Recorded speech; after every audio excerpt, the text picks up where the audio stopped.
सावरायग्रा सारमोनखौ बिथांमोना गावसोरनो सुक्ति खालामनानै गोदोर गोदोर बिल्डिंल' लुबा जाया।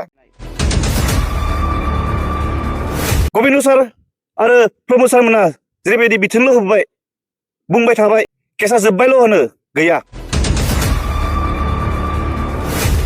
दैमा सारखौ सरकार फैनाय लोगो लोगो दिहुनगोन होननानै नाथाय गैया। NDBI-आवनो जोनोम जानाय जोंनि राङापारा सनितपुराव गुरुंजुलि हाजोआव दाबो नोंथांमोना थांनानै नायनो हागोन, जायगा समान जाना दं दाबो। खुलुमबाय बयनिसिमबो। आदाब बुथुमगिरि नोंथांमोननिसिम जों हरखाबै नोंथांमोनखौ लिंहरनायनि जाहोना बेनो जाबाय जि जोंनि हालामनिनो सासे गोख्रों मावथि रंजालु मोसाहारि बेट्स 31नि जाय बिथाङा मैया 2:00 बाजियाव कर्टआवहाय तारिख मानिनो थांदोंमोन। बै समावनो बिथांखौ तारिख मानिनो थांनाय समावनो बिथांखौ खादों पुलिसा, ओमफ्राय जोबथेसालियावहाय थिनहरनाय जादों। थ' जोङो सरकारखौ बेखौनो सोंनो नागिरदों जे बुंनो नागिरो जोंनि सिगनेटरिफोर दंमोन जेरै गबिन्द, फेरेंगा, सावरायग्रा सार आरो गोबां लिडारफोर दङ। बिथांमोना जोंनि बे केसनि सोमोन्दै मावबोबाय थादों होनना बुंबाय थादों, नाथाय दिनैसिमबो साक्सेस जायाखै। जेरै मैया हरखाब रंजालु मोसाहारिखौ खानाय जाबाय। बिथाङा तारिख मोनसेल' मारियाखैमोन, जायनि जाहोनाव बिथाङा न'आव लोमजाना दंमोन एबा बेमार जाना दंमोन, बेनिखायनो तारिख मोनसे बिथाङा मारियाखै आरो मैया तारिख मारिनो थांनायावनो हमबाय। थ' गबिन्द सारमोनखौ आं बुंनो खावलायो, बुंनो नागिरो जे केसनि सोमोन्दै बेसेबांसिम आगबारिदों एबा आवगायदों जों मिथिनो लुबैयो। बिदिनो गोबां सेंग्राफोर दङ जोंनि सनितपुर जिल्लायावहाय 20निबो बांसिन सेंग्राफोर दङ जाय बिथांमोना दिनैसिमबो तारिख मारिगासिनो दं। जों बुंनो सानो बे बिथां सावरायग्रा सारमोनखौ बिथांमोना गावसोरनो सुक्ति खालामनानै गोदोर गोदोर बिल्डिंल' लुबा जाया। गोदोर गोदोर बिल्डिं लुदों बिथांमोना, न'फोराव गोदोर गोदोर बाउन्डारि होना लादों।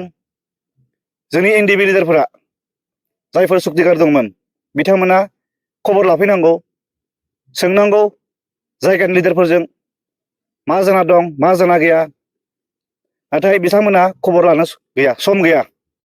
बुंनो सानो थांनाय 5 बोसोराव गबिन्द सारा एबा प्रमद सारा खुगाजोंल' बुंबाय थाबाय केसखौ फोजोबना होगोन होननानै, नाथाय दिनैसिमबो गैया बियो।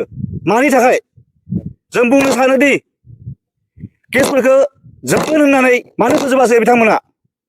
जोंनिल' सनितपुरनिल' नङा, अल आसामावनो सेंग्राफोरा तारिख मारिगासिनो दं दिनैसिमबो, जायनि जाहोनाव बिथांमोननि न'खर संसार सोलिनायाव बहुद प्रब्लेम जाना दङ।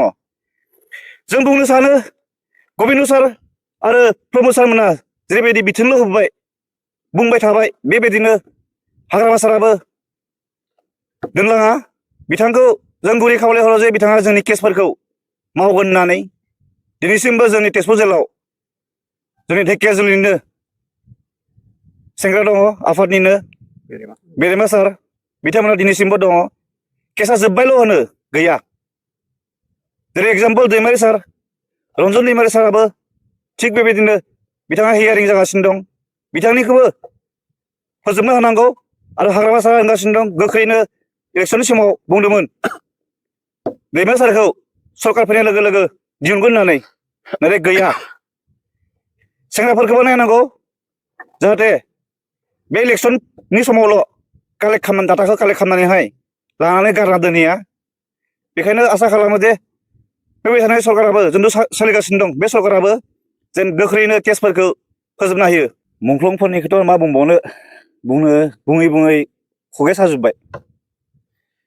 जोंनि जायगायाव दाबो दङ 2001आव थैनाय बिथां महेश बसुमतारी, सनारुफा सार, बिजय बसुमतारी, हलंगा गयारी, अभिजित बर' आरो बिदि बहुद दङ।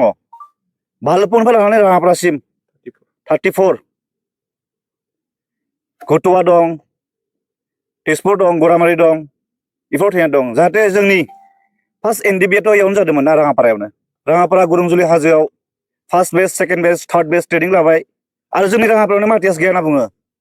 दानहरबाय थायो दानजाबाय थायो बे नामफोरा मानो NDBआइयावनो जोनोम जानाय जोंनि राङापारा सनितपुराव गुरुंजुलि हाजोआव दाबो नोंथांमोना थांनानै नायनो हागोन जायगा समान जाना दं दाबो होनबा जोंनि राङापारायाव मार्टियावसो गैयानो नाम हरबाबो दानना हरो नै बिथांखौनो हरबाय आङो खन कालेक्ट खालामना लांबाय थाबाय बिथाङा होयो मा खालामो ज्राब गारना दोनहैयो नामा थ' बिथांनि बिमा बिदा फंबायफोरा बिमाफोराथ' गाबहरबाय थायो दाबो बिनि लोगोआनो जुदि मोनो अभिजित बर'नि लोगोआ मोनबाय बे मोनासै होनबा न' खाथि खाथि मोनाखै मानो जों बेसेबांबा डाटा हरबाय बिसोरनि कालेक्ट खामै खामै गैया दिनैसिमबो गैया बेखायनो आसा खालामो जोंनो दा सोलिगासिनो सरकारा हाग्रामा सारा थाबैनो खालामना होनांगौ लोगोसे गबिन्द साराथ' दाबो रानिं MLA ना दा बिथांमोना मा खालामबाय थायो बिथांमोनाथ' मावनांगौ बड'सा सारमोना गावसोरो MLA जाबाय